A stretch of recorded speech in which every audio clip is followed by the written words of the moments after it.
Great, Tara. Good afternoon. We're here today to share some really good news for the state of Washington.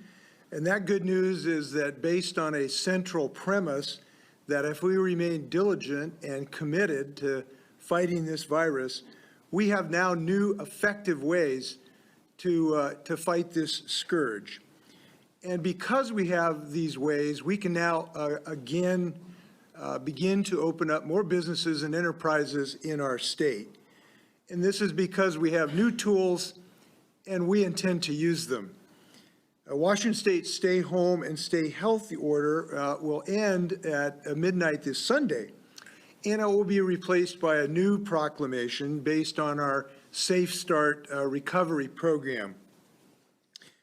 These are our next steps to recover from the COVID-19 scourge. This is a path that will have more businesses opening. It means more activities will be allowed and more flexibility will be afforded counties in a variety of phases. You'll also be seeing a lot more people wearing masks as we continue to work together to protect ourselves and, importantly, other people in our community. Health Secretary John Weisman is here today to answer questions, and we're also joined today by Dr. John Lynch of the Harborview Medical Facility to help us understand the science behind the protection of masks. Thanks to millions of Washingtonians pulling together, and they have, amidst this sacrifice and suffering, which has been profound and deep, people really have been doing their part as part of this initiative in the state. And I think some people, might have, because they've seen fewer deaths than we might have otherwise had, because we were able to send back the Army Field Hospital, because we were able to return 400 ventilators, that somehow we'd made a mistake by being vigorous and aggressive. I think these actions don't tell the story of how the state got it wrong. I think what they show is how we've got it right, because we have had progress. And we know that if we continue in this diligent phase, we can prevent this virus from springing back up. And today is another step to make the transition over time from the social distancing, which is so difficult, to the very acute and smart tool of doing the things that are necessary to maintain our efforts in reducing the transmission of this virus. So we plan under this initiative to move Washington State forward on a county by county basis. And under this new approach, counties will have more flexibility to demonstrate that they have the capability to stay on top of the virus. And we'll make those judgments based on the metrics that I'll have a chance to talk about here in a moment. These metrics entail really a holistic view of how threatening the virus is in our individual counties and how well we are prepared to use these new tools of testing and contact tracing in isolation of people when they are tested and using masks to prevent transmission. Now, this does not mean, obviously, that we're returning to normal. It means that 3 months to the day after we've declared a state of emergency, we're successfully moving forward. As of Thursday, 26 counties have already been approved to move to phase 2 in our effort. And counties in phase 2, as you know, will need to demonstrate for 3 weeks that they're ready to move to phase 3. We're in the middle of that process. So as part of this initiative, we've really listened to the scientific community and to our constituents and citizens across the state to set a criteria designed by public health officials to be able to evaluate counties that to look if they have the safe benchmarks for reopening. The Secretary of State will have the authority to move counties forward or dial them back depending on these metrics. Local health officials, too, I should make clear, have the ability also to lead on this should they decide there's some additional restrictions that are necessary because of the particular circumstances of their county. So here I want to just take a few moments to walk you through what the criteria is that the Department of Health will be looking at. By the way, I think it's important to realize these metrics, I'm going to go through some of them, but these metrics will be taken as a whole. And these goals are targets. They're not necessarily individual requirements. Each will be evaluated in their totality to make sure that we can really move forward. First, we're looking at COVID-19 activity. And the target for new cases will be 25 or fewer per 100,000 residents over a 14-day period. We'll also be looking to assure that hospitalizations for COVID-19 will be flat or decreasing. Those things are related measures, but they have some differences as to timeliness as well.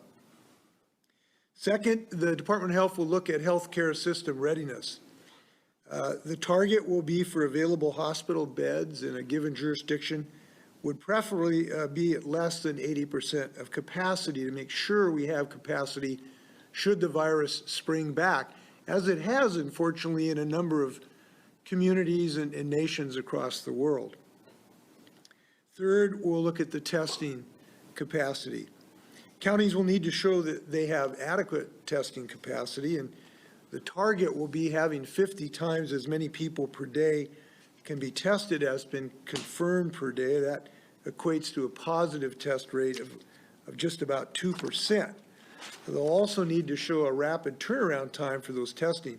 And that's really important because we know that people can be infective even before they have symptoms. So this timeliness of getting this testing results is very, very important. Fortunately, we've been able to increase our testing capacity recently, and we're very pleased by that. Next, we'll look at our ability to do contact tracing. And this is very important, obviously, because if a person is positive, we want to get to the people they've had close contact with so that they can be tested very quickly and they can protect themselves and their family through isolation as well. The target here is to contact 90% of the cases, the contacts, by phone or in person within 24 hours of the receipt of a positive test. And there's a target of reaching all of that person's contacts within 48 hours of getting a positive test result. This is one of the most important parts of our ability to be able to open up more activity to make sure that this works. Participation in this process, as we've said, is voluntary, but we sure need everybody on the team here because we have to break these links in the chain of this transmission. Now, to do that, the people who are positive are also going to be very helpful by isolating themselves for 14 days and their households. And that's necessary so that it would be just really sad if we have a person with a positive test and they go out and infect their coworkers or their neighbors or the like. And we'll need our county officials to have about 80% of those people will be contacted daily to encourage these families and to support them while they're going through this 2-week period. Next, we want to protect the vulnerable. We got to make sure that the number of outbreaks reported by week, defined as 2 or more non-household cases where transmission occurred at work or in congregate settings or in institutional settings. The target is 0 for counties under 75,000 and no higher than 3 for the largest counties. Again, it's important to realize that we need 3 weeks for counties to move from 2 to 3 so we can evaluate how we're doing. And so far, frankly, that's gone well. We've been pleased. The counties that have gone to phase 2, we've seen good compliance and good results. So that's some good news. So the earliest any county could potentially move to June 3rd would be, or phase 3 would be June 3rd. The Secretary of Health will use these same metrics for a county to be eligible to move to phase 3, as well as information from each county on their experiences going through phase 2. Now, there's another part of this that we're pleased to talk about, and that is we're giving more counties more flexibilities to move ahead in our 4-phase self-start approach. And we're going to be open to options presented by counties who don't quite meet the phase 2 requirements, but might be able to propose certain activities that they can really demonstrate are safe. You might call it sort of phase 1.5, if you will. People might be able to do things like haircuts or larger outdoor classes or the like, and those would be judged on an individual basis.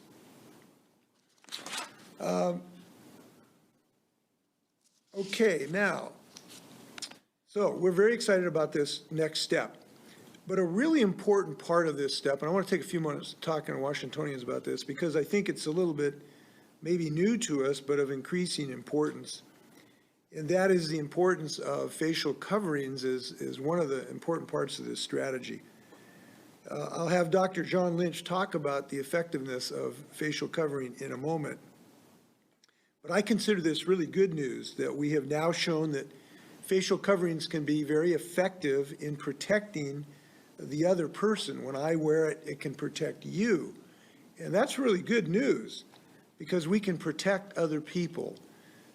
When we do an individually small thing, it can have a huge impact on another person's life, namely that they don't become infected.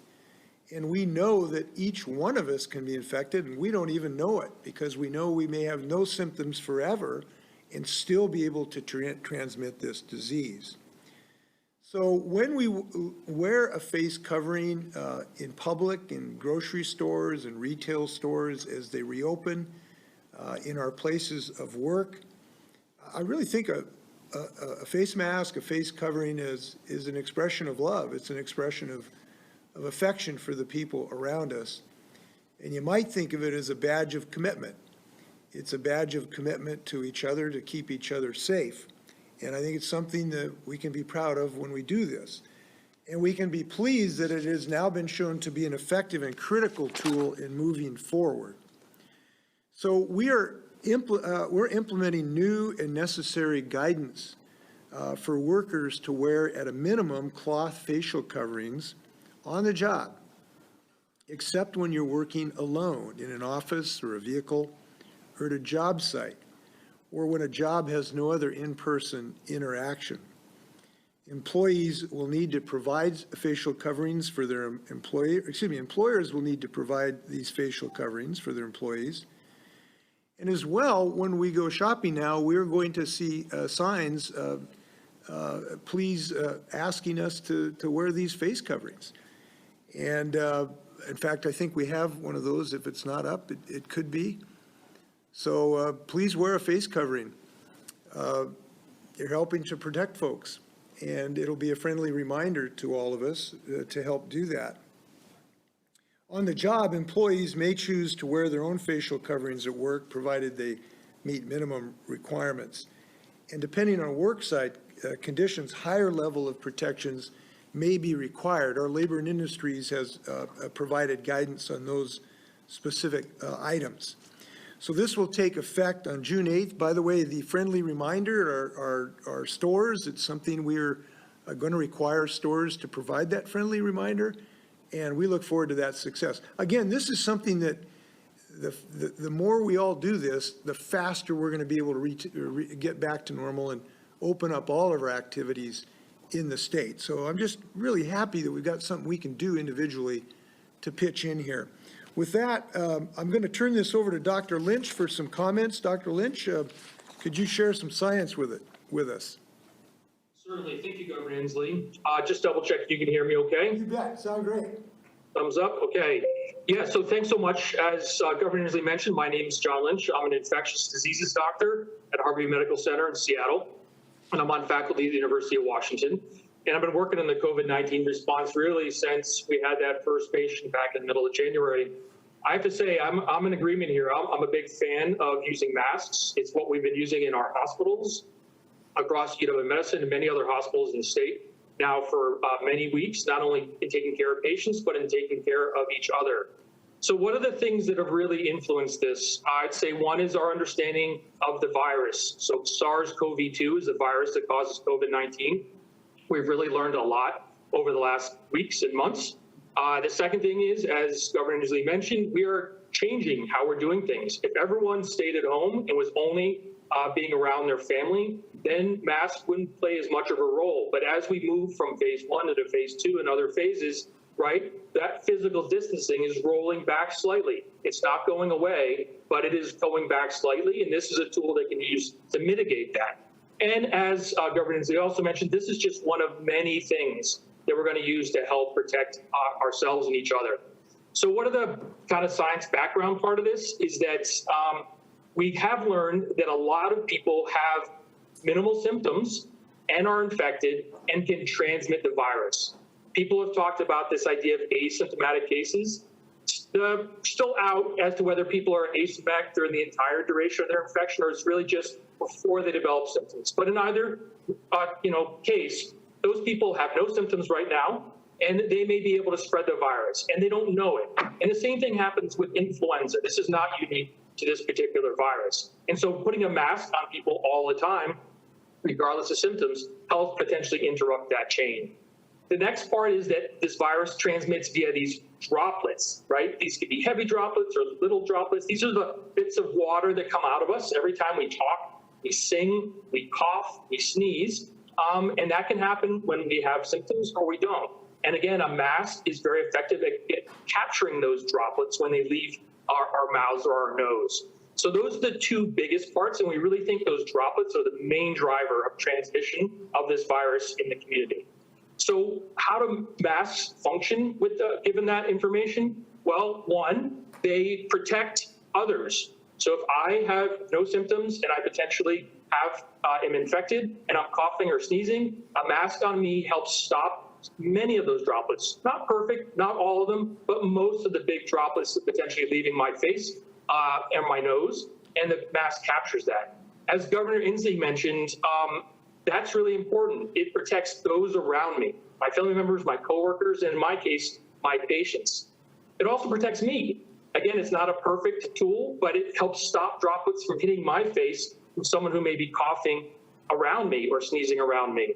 And then lastly, this is an indirect effect, is that it also helps me from stop touching my face. So if I'm out in the environment and touching a surface, touching things out in the world, as we are all going to be doing more and more of, this helps prevent me from touching my nose, my mouth, and potentially transmitting the virus.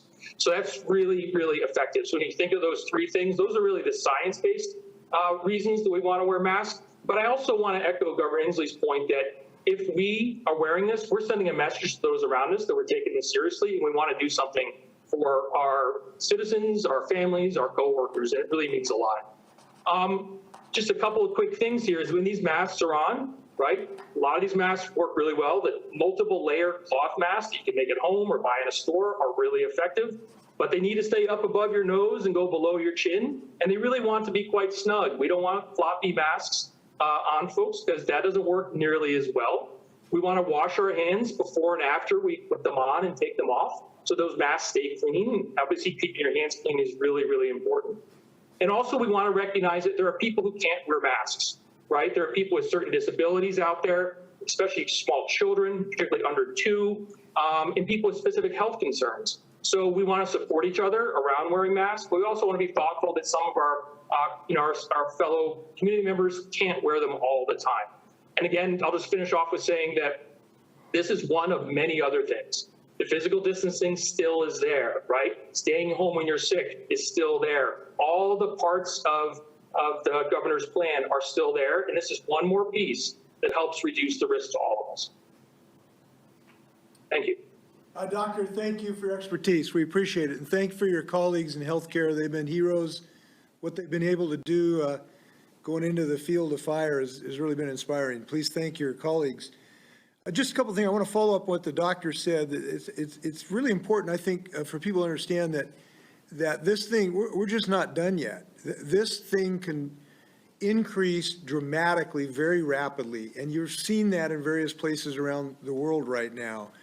And that what we've learned is that we can prevent this from coming back and increasing dramatically again, but only if we replace what we were doing, which was having some considerable success, and as we remove that tool, to replace it with another approach. And you might think of it as we were on a kind of a lifeboat for a couple months of social distancing. We're now getting out of that lifeboat, but we got to get another lifeboat to get in, and that's going to call contact tracing and wearing masks and the like. We got to make sure that boat doesn't have holes in it. So that's why the next stage of this, we're really pleased that we can give more counties flexibility. And we're confident that people are going to take on this challenge, and we feel good about that. I do want to, and by the way, if anybody has any questions about masks too, the doctor was very eloquent, but there's a couple statements that I found very inspiring about masks. One by the Republican governor of North Dakota, Doug Burgum. You can check that out. One by the Republican governor, Mike DeWine of Ohio, about this subject. This is something who can save Republicans and Democrats, and that's really a good day. Last, just a friendly reminder of the things the doctor talked about, of things that we can do. There's kind of 4 of them. One, we can continue to stay home when it's not necessary, particularly if we're in a vulnerable group. People of my age and people with significant vulnerabilities, boy, if you can avoid exposing yourself, we hope that you will do that. Obviously, wearing a mask, staying 6 feet apart, washing our hands, these things work. And by the way, staying local is really gracious. I know we got so many great places to go in Washington right now, but for instance, I talked to the mayor of Leavenworth, a fantastic town. We just love going there, but for the moment, not going to these centers right now and overwhelming these communities, they really appreciate it. There'll be a day we can get to all these wonderful cities, but right now, let's try to stay home as much as we can. I just want to take a moment to comment too on a broader context, and that is that we know that the COVID pandemic has exposed inequities in our society. We continue to see them. The death of George Floyd in Minnesota is a reminder that to us, state violence has no place in our society, and we've got a lot of work to do to remedy the centuries of inequity of our society. And I think that this pandemic has demonstrated this because we've got to do some things to help folks. We've done something recently to provide more safety for agricultural workers. We've done things in the past to work together to reduce unnecessary law enforcement violence. People work together on that. So I know we want to keep going in that direction. With that, I want to happy stand for questions, and John Weisman and the doctor is also available. First question comes from Rachel with AP. All right, first question's for Secretary Weisman, and then I'll have a question for you, Governor. Secretary, once a county applies under these new benchmarks, is there an estimate on how long a decision on an application will take? And what's the likelihood that counties with very high rates per 100,000, like Yakima, will not even be able to move into a modified phase 1? And then for the governor, previously you had said you wanted to ensure there were enough testing supplies and capability for when people start returning to work. And that initial goal, I think, had been around 20,000 a day. Where does that stand as of today? Well, I'll just go first on that. So our testing capability, as you know, we've had the ability to analyze about 20,000 tests. So that's in good stead. The challenge has been to get the swabs and the test kits, the transport, viral media, and the like. That has improved significantly because we have received some recent shipments from the federal government. We think if that supply chain continues, we'll be in pretty good shape to be able to do the requisite testing. That is an if, however, though, because that supply chain has been fragile and some things we've been promised have not come through. So we just have to increase the stability of that supply chain. The state is buying material. The federal government has been of some assistance recently, but we've got to have a more stable system for months ahead.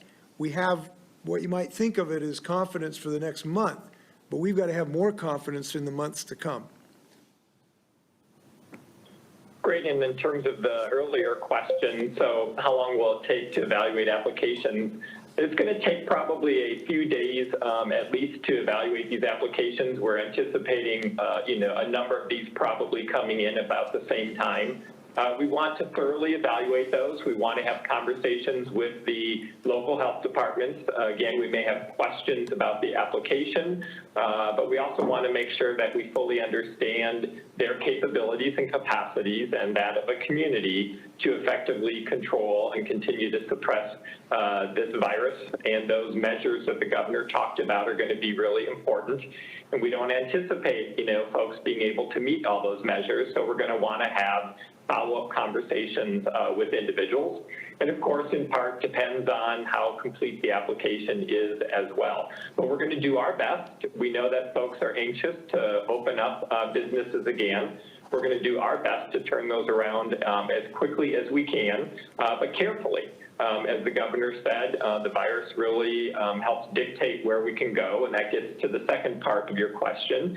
Those counties with really high rates, we're going to have to be extremely cautious about how we move forward, and wanting to continue to work with them and have all of us do our part to prevent these outbreaks, to get control of these outbreaks.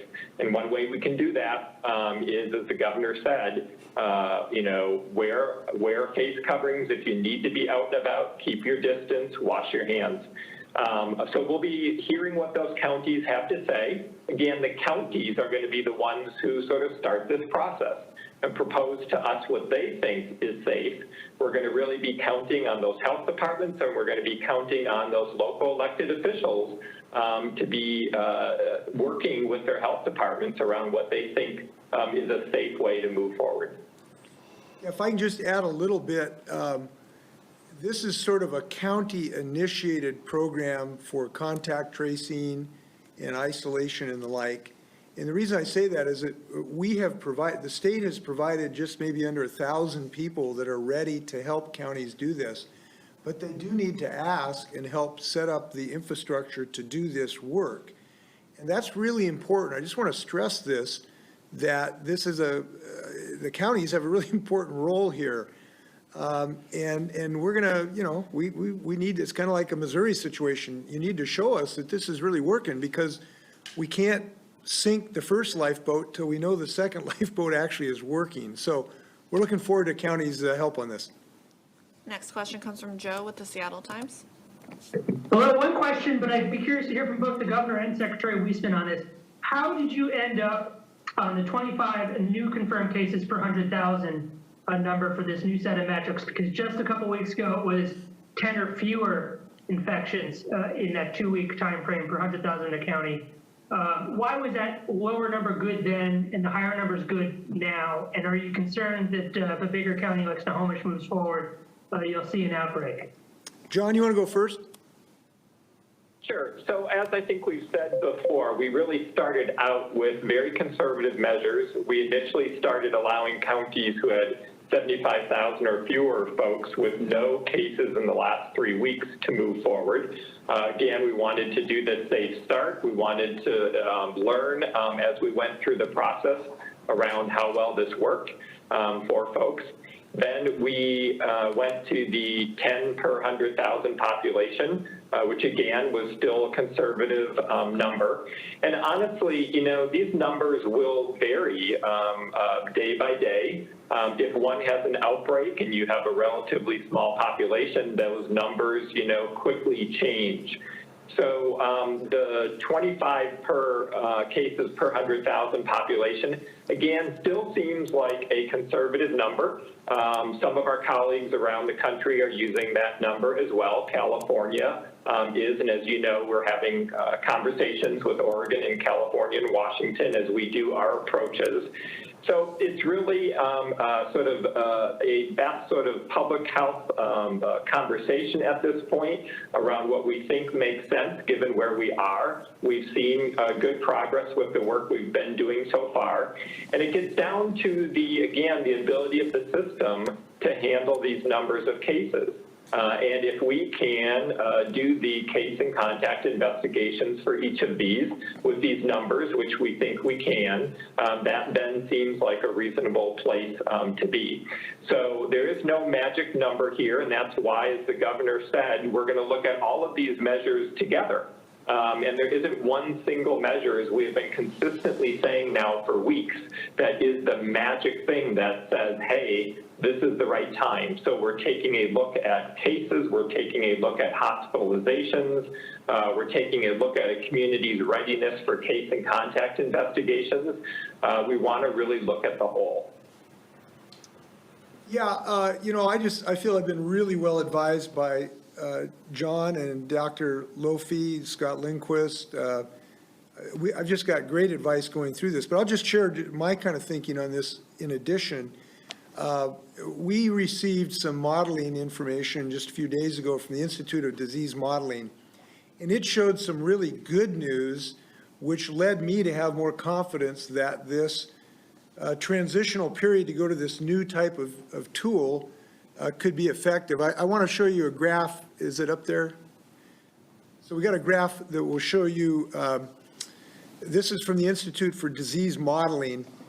And basically what this shows is the reproductive effectiveness number that's also called the R0 number. And basically what it means is it shows the number of people that one person will infect. And the purple line shows Western Washington and the red line shows Eastern Washington. You'll see on the left, it started out quite high at just under 4, so that one person would infect just under 4 people when we started this challenge. And because of Washingtonians doing great work, we've been able to bring that number down. When you get that number down below 1, it means the total infections will decline over time.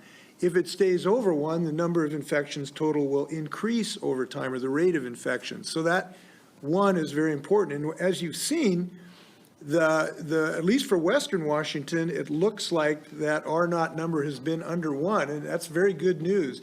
And particularly, this is the good news, is what the modelers told me, is that this indicates that even when people have increased mobility, that means they're going to work more, they're traveling more, they're seeing their friends more, we've been able to reduce that number. And the reason is, they think, is because Washingtonians are learning new habits of social distancing, that if you do visit somebody, make sure you stay away from them. Wear a mask when you go to the grocery store. And that has been really encouraging to me, to think that getting into this new boat can be effective. So that gave us additional confidence this week to move to that number. Next question comes from Austin with Northwest News Network. Governor, going back to that modeling, which you've had the benefit of seeing evolve over the last several weeks, there are also scenarios that suggest that this could flare back. And I know you've said the worst thing that could happen is, there'd be all this sacrifice and then this comes roaring back. What would you say to Washingtonians about preparing for a 1 step forward, 2 steps back? What I would say is that this is, I'm sorry, did you have something else, Austin? No. Okay.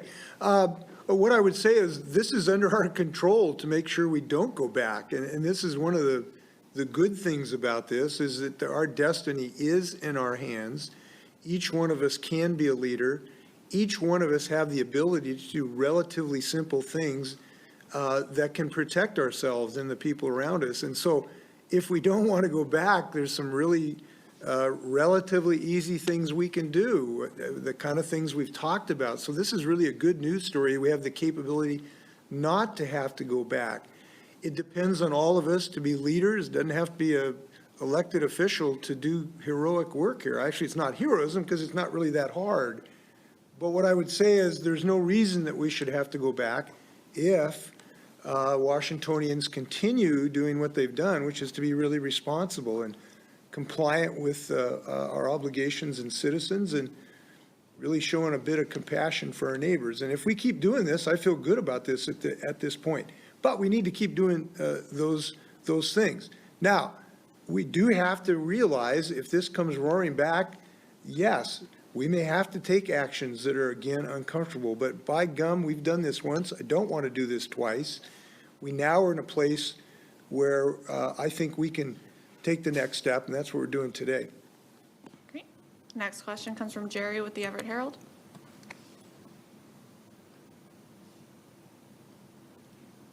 Am I on now? Yeah, go ahead. Go ahead, Jerry. Governor, so I wanted to get the impact on moving to phase 3 and lifting of the order, or letting it expire on schools.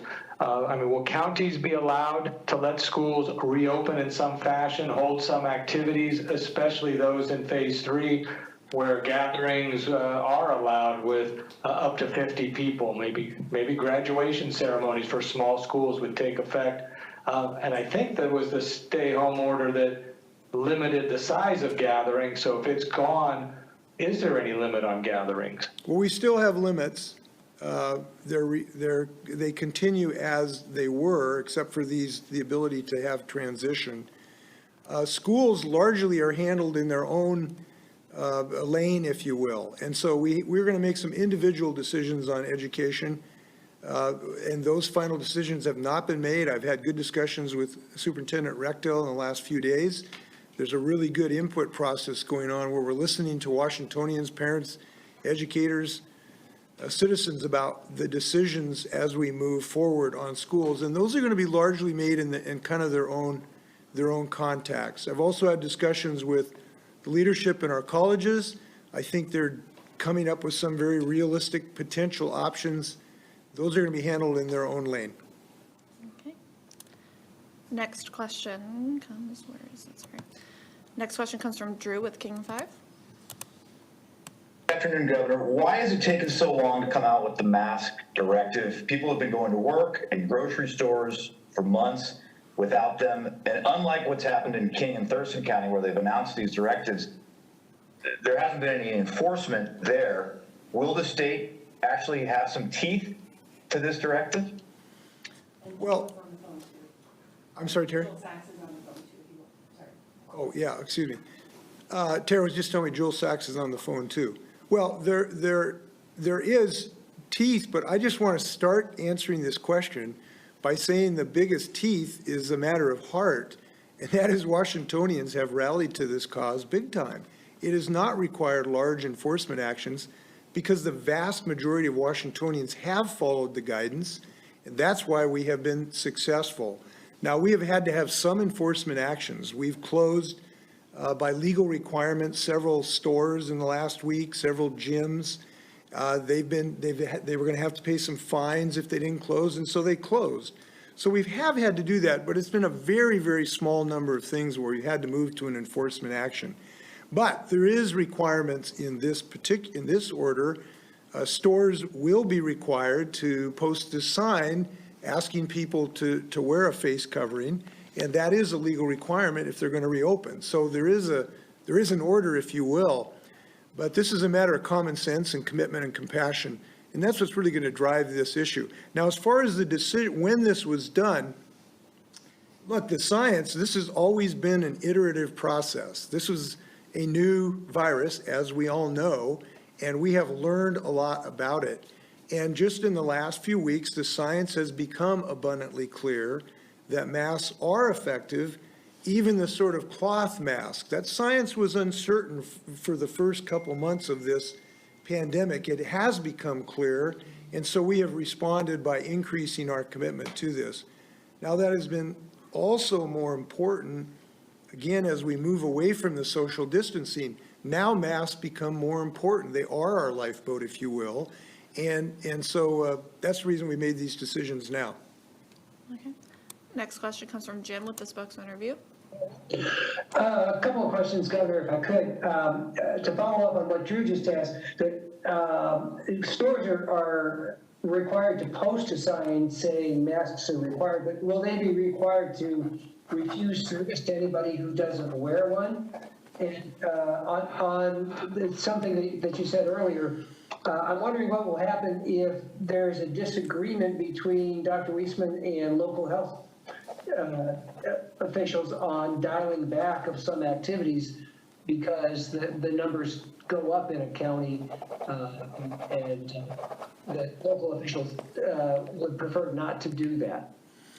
Well, the order does not require retailers to eject someone, but it does require them to encourage people through use of this sign.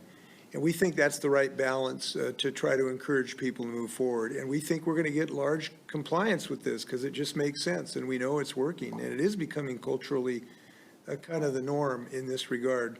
So we look forward to success on this. Your second question about if there's disagreement, well, the State Department of Health still has decision-making capability, and that will remain on these issues. But we listen to counties, and we'll listen to their arguments and positions. Ultimately, the State Board of Health will have ultimate decision-making. Now, with this exception, counties do have the ability to add restrictions to their counties. They can't remove state-imposed restrictions. They do have the right to be more restrictive. So they do have the right to make decisions about masks and other things that add efforts or add restrictions. and that will remain. Next question comes from Hannah with Cairo Radio. By the way, there's one other thing I should add. Under our order, retailers have the right to prevent someone from coming into their establishment should they not be wearing face masks. That has always been the case. This will not change that situation.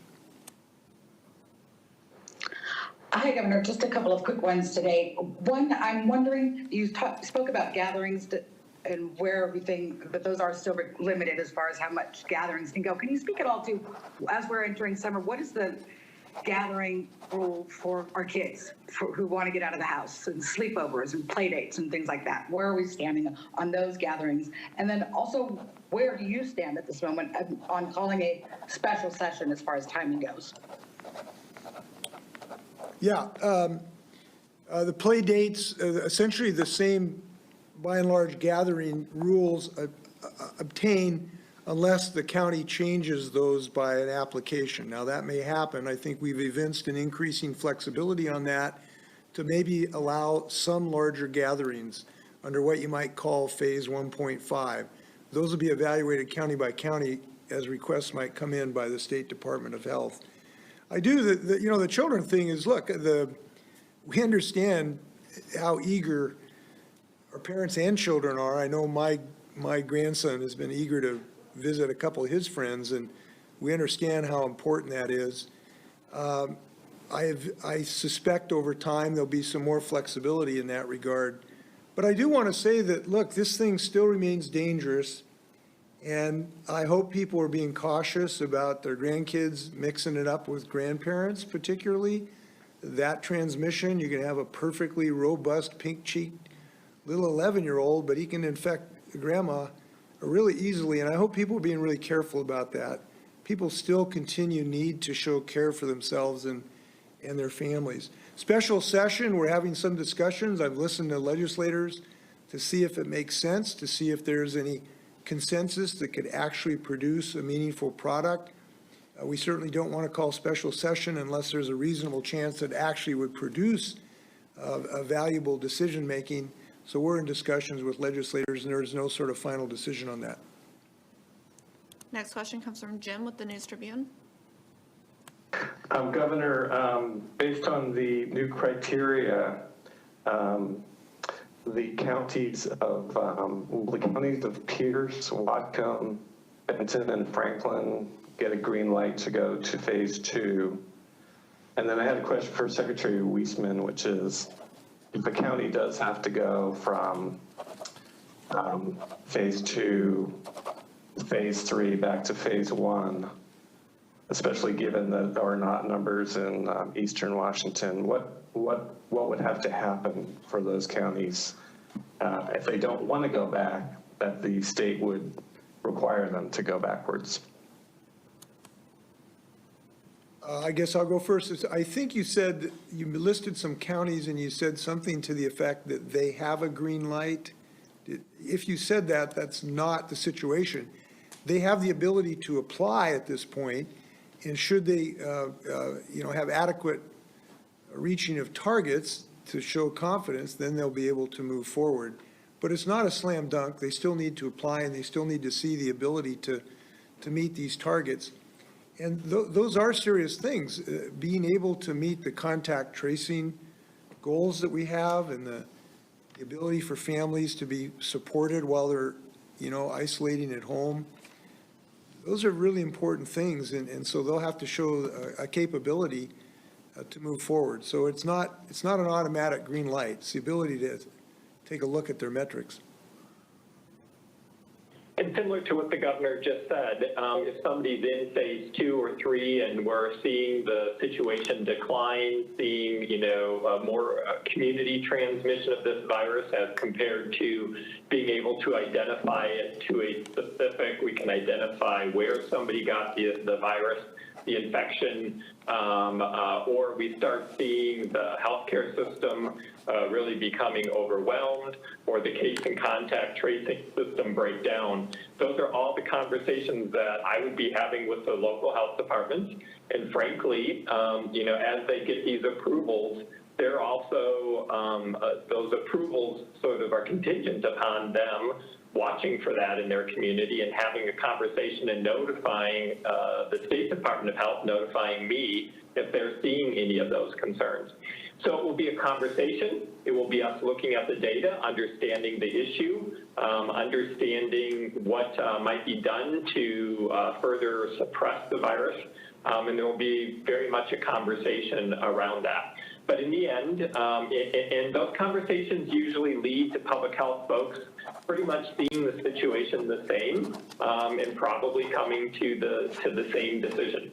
But in the end, if for some reason that doesn't happen, and in the end, I am sufficiently concerned and those conversations are had and there isn't agreement, then I will have the authority to sort of act and am prepared to do that if it seems necessary.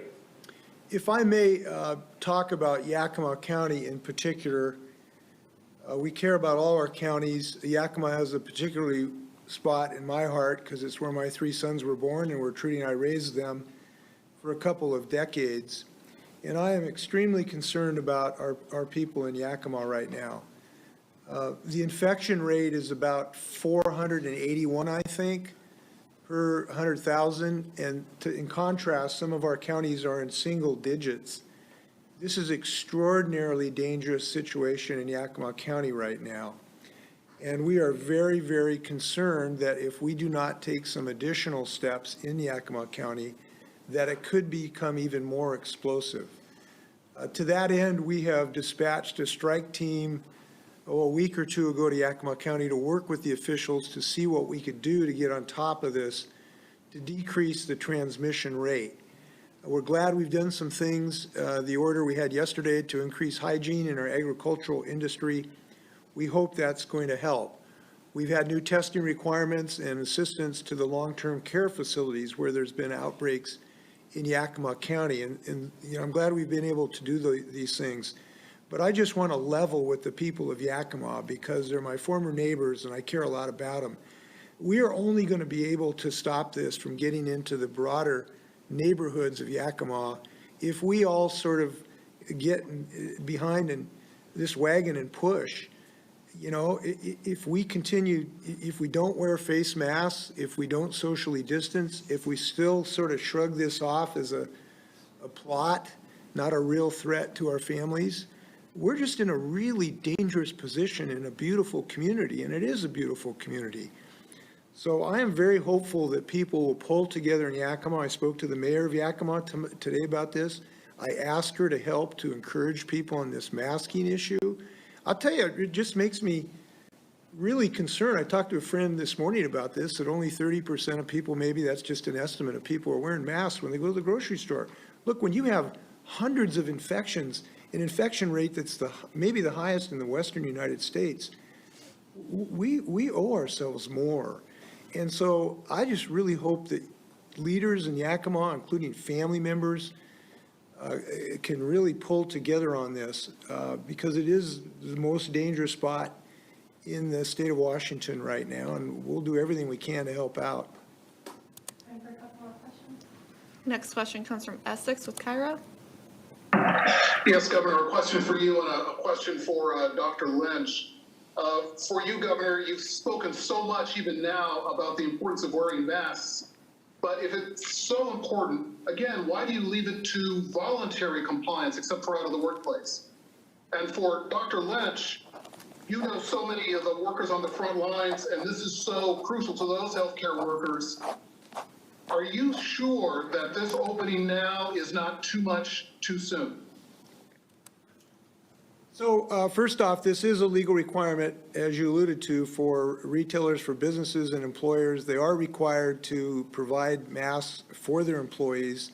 It's a very important requirement to protect people's safety. Shop owners are required to encourage their customers. We thought we would get greater compliance in this mechanism than an actual order. You know, we're not going to be sending people out to handcuff people walking into bookstores. What we are going to do is hope that they can consider why this is a badge of honor and a badge of of caring about their community. And that educational component, we think, will actually get us more people wearing masks, so we think it'll be more effective. I hope that's the case. Now, at a later date, it could be, we could try a different approach. But we've seen a lot of really good compliance. We hope that people will respond to this request. This is John Lynch. Regarding the second question, when I look at the metrics that the Department of Health is using and Secretary Wiesman and Governor Inslee are looking at, the use of masks have the ability to impact at least 4, if not all 5 of them. The opportunity here to decrease disease activity, decrease the need for contact tracing by decreasing the number of cases, decreasing the risk of vulnerable populations as we wear these and more of our community goes out to the markets and other stores, and also increasing health system readiness. So by wearing masks in the community, that keeps our hospitals safe and prepared to take care of those inevitable cases of COVID-19 that we're going to see anywhere in the state. It may be 1, it may be 2, it may be many more depending upon where we are. But it is the addition of the masking that's going to put our communities in safe positions as we venture out, as we use continue to use physical distancing, but in a way that's different than it was before. Using things like contact tracing and effective and easy access to testing. All those pieces together create a community that I think is much, much safer for hospitals to be able to function effectively in going forward. But again, I think that the Department of Health and the governor are going to be looking at all of these metrics regularly, all the time, and may dial up, it may dial back. I really have to defer to the governor and the secretary on those decisions. But as a healthcare provider in a city that's was hit pretty hard early on in this, I feel that we're in the right position to move ahead using the tools and the toolkit that is being described today. Great. Next question comes from Daniel with the Inlander. Yeah, I guess my question is there's been a lot of situations where there's been these big outbreaks at specific factories, specific locations. I'm wondering what ability the state has to inform the public when of the location of these specific outbreaks, or those restricted by privacy laws. John, you want to answer that? Sure, no. So many of these are certainly local public health investigates these outbreaks, oftentimes reports on them in the media as they find an outbreak, whether it's at a food processing facility or a long-term care facility that they're working with. The important thing, I think, is that public health get in there quickly, that we are notified quickly, obviously, of any positive cases, that the strike teams are sent in to help folks control the disease, get people tested, so that we can find out who else might be either infected and not have symptoms at the moment, make sure that they are able to get the support they need to be able to stay home and away from others. So these become, oftentimes reported in the media by local public health and are certainly public information. Last question. Final question comes from Keith with Coma. Governor, going back to George Floyd's situation, the governor of Minnesota had to take over, bring in the National Guard. What's your thought on that? Are you prepared for the weekend of them, or even starting tonight in Seattle? You prepared? Your thoughts on it, using the State Patrol National Guard? Well, I've not spoken to Governor Walz. I have a lot of respect for him. I know he's making some very difficult decisions. I hope they're successful. Obviously, we'd like to have an ability of people to express some very strong and legitimate passions against inequity and unnecessary law enforcement violence. That's understandable, and people ought to have a right to express that. We hope that that's not in a way where people get hurt, and that's everybody's hope. In our situation, I haven't been briefed on any additional threats in the state of Washington. If that arises, we'll make the right decisions. But I hope people can find a way to really demonstrate this is not acceptable in our society. It will not be tolerated. We have to be more action-oriented against this unnecessary law enforcement violence, and we've done that in the state of Washington. I'm very proud of our state. It's got one of the best laws in the United States. That happened because people worked together last year to pass a bill in this regard. And we've been very committed to training our law enforcement officers in de-escalation tactics so that these tragedies do not occur. And we're going to continue in that effort. Any last words, Governor? No, I just want to close my comments that our decisions today are based on confidence in Washingtonians. We are confident in Washingtonians accepting these new tools at our disposal to reduce this horrific transmission. We're confident that people are going to pull together. We're confident that we can make changes so that we can reopen our communities. And I'm happy to be able to express that confidence, what we're doing, and looking forward to the next steps after these. So with that, please wash your hands.